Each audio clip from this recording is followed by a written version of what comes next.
ಓಂ ಗುರುಭ್ಯೋ ನಮಃ. ನಮಸ್ಕಾರ ವೀಕ್ಷಕರೇ, ಆರ್ಕೆ ಟಿವಿಗೆ ಸ್ವಾಗತ. ಈ ದಿನದ 12 ದ್ವಾದಶ ರಾಶಿಗಳ ದಿನ ಭವಿಷ್ಯ ಹೇಗಿದೆ ಎಂದು ತಿಳಿಯೋಣ. 27/4/2025 ಭಾನುವಾರ, ಅಮಾವಾಸ್ಯ, ಅಶ್ವಿನಿ ನಕ್ಷತ್ರ, ಪ್ರೀತಿ ಯೋಗ, ಚತುಷ್ಪಾದಕರಣ. ಮೊದಲನೆಯದಾಗಿ ಮೇಷರಾಶಿ. ಆರೋಗ್ಯದ ಬಗ್ಗೆ ಎಚ್ಚರವಾಗಿರಿ, ಮಕ್ಕಳ ಬಗ್ಗೆ ಚಿಂತಿಸುವಿರಿ, ಸಂಗಾತಿಯಿಂದ ಕಿರಿಕಿರಿ, ವಿದ್ಯಾರ್ಥಿಗಳಿಗೆ ಶುಭವಾಗುವುದು. ವೃಷಭ ರಾಶಿ. ಸಂಗಾತಿಯಿಂದ ಅದೃಷ್ಟ ಲಾಭ, ಪಾಲುಗಾರಿಕೆಯಲ್ಲಿ ಲಾಭ, ತಾಯಿಯ ಆರೋಗ್ಯದಲ್ಲಿ ಏರುಪೇರು, ಗುರುವಿನಿಂದ ಮಾರ್ಗದರ್ಶನ ದೊರೆಯುವುದು. ಮಿಥುನ ರಾಶಿ.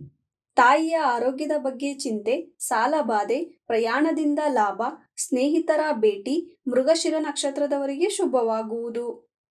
ಕಟಕ ರಾಶಿ. ಮಕ್ಕಳಿಗೆ ಪ್ರಯಾಣ, ವಿದ್ಯಾರ್ಥಿಗಳಿಗೆ ಶುಭ, ಒಡಹುಟ್ಟಿದವರಿಗೆ ವ್ಯಾಪಾರದಲ್ಲಿ ಲಾಭ, ಉದ್ಯೋಗದಿಂದ ಧನಲಾಭ, ಪುಷ್ಯ ನಕ್ಷತ್ರದವರಿಗೆ ಅಶುಭ, ಆಶ್ಲೇಷ ನಕ್ಷತ್ರದವರಿಗೆ ಶುಭವಾಗುವುದು. ಸಿಂಹ ರಾಶಿ. ತಾಯಿಗೆ ಧನಲಾಭ, ವಾಹನ ಲಾಭ, ಭೂ ಖರೀದಿ ಲಾಭ, ತಂದೆಯಿಂದ ಮಾರ್ಗದರ್ಶನ ದೊರೆಯುವುದು. ಕನ್ಯಾ ರಾಶಿ. ಒಡಹುಟ್ಟಿದವರ ಬಗ್ಗೆ ಚಿಂತೆ, ಪ್ರಯಾಣದಿಂದ ನೆಮ್ಮದಿ, ಆರೋಗ್ಯದ ಕಡೆ ಗಮನವಿರಲಿ, ವಿದ್ಯಾರ್ಥಿಗಳಿಗೆ ಶುಭವಾಗುವುದು. ತುಲಾ ರಾಶಿ. ಧನ ನಷ್ಟ, ಸಂಗಾತಿಯಿಂದ ಲಾಭ, ಕುಟುಂಬದವರಿಂದ ನಿಂದನೆ, ಚಿತ್ತ ನಕ್ಷತ್ರದವರಿಗೆ ಶುಭವಾಗುವುದು. ವೃಶ್ಚಿಕ ರಾಶಿ. ಸ್ನೇಹಿತರ ಬಗ್ಗೆ ಚಿಂತೆ, ಒಡಹುಟ್ಟಿದವರಿಂದ ಸಹಾಯ, ಉದ್ಯೋಗದಲ್ಲಿ ಕಿರಿಕಿರಿ, ಸಾಲಬಾಧೆ, ಅನುರಾಧ ನಕ್ಷತ್ರದವರಿಗೆ ಅಶುಭ, ಜ್ಯೇಷ್ಠ ನಕ್ಷತ್ರದವರಿಗೆ ಶುಭವಾಗುವುದು. ಧನಸ್ಸು ರಾಶಿ. ಉದ್ಯೋಗ ನಷ್ಟ, ಕಿರಿಕಿರಿ, ತಂದೆಗೆ ವ್ಯಾಪಾರದಲ್ಲಿ ಲಾಭ, ಮಕ್ಕಳಿಗೆ ಅದೃಷ್ಟ, ವಿದ್ಯಾರ್ಥಿಗಳಿಗೆ ಶುಭವಾಗುವುದು.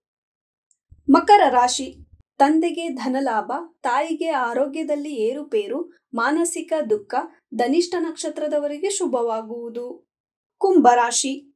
ಉದ್ಯೋಗದಲ್ಲಿ ಕಿರಿಕಿರಿ, ಸಂಗಾತಿಗಾಗಿ ಪ್ರಯಾಣ, ಪಾಲುಗಾರಿಕೆಯಿಂದ ಹೊಸ ವ್ಯಾಪಾರದಲ್ಲಿ ನಷ್ಟ, ಹೊಸ ಯೋಜನೆಯ ಬಗ್ಗೆ ಚಿಂತೆ ಮಾಡುವಿರಿ. ಮೀನರಾಶಿ. ಸಂಗಾತಿಯಿಂದ ಮಾರ್ಗದರ್ಶನ, ದೇವಾಲಯದ ದರ್ಶನ ಮಾಡುವಿರಿ, ಧನ ನಷ್ಟ, ಕುಟುಂಬದಲ್ಲಿ ಕಿರಿಕಿರಿ, ಉತ್ತರ ಭಾದ್ರ ನಕ್ಷತ್ರದವರಿಗೆ ಅಶುಭ, ರೇವತಿ ನಕ್ಷತ್ರದವರಿಗೆ ಶುಭವಾಗುವುದು. ಇದೇ ತರ ದಿನ ಭವಿಷ್ಯಕ್ಕಾಗಿ ನೋಡ್ತಾ ಇರಿ ಆರ್ಕೆ ಟಿವಿ ಕನ್ನಡ. ಧನ್ಯವಾದ.